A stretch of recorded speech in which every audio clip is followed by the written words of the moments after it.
jiirtii dhaba jirise jiis dhibic dardhisaa jiifa jiirtii dhaba jirise jiis dhibic dardhisaa jiifa waa maxay macnaheedu jiirtii waa buur dheer oo lasii fuulayo lasii fananayo ayaa jiir la yidhaahaa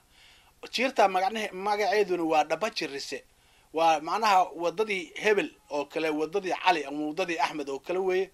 jiis dhibic dardhisaa jiifa waa maxay jiisku waxa weeye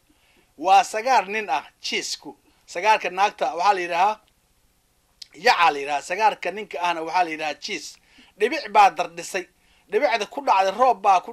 dhacay oo uu qarqaraya ayuu warbixinta keenay ninka ayaa jiifa meesha nin safar kusoo maray subax buur oo reero kale u waramayay ayaa macnaha warbixintaas gaaban bixiyay carab jilqid buuna ku bixiyey wax kooban bay ahayd jiirtii dhaba jirise jiis dhibic dardhisaa jiifa macnaheeda waa sidaa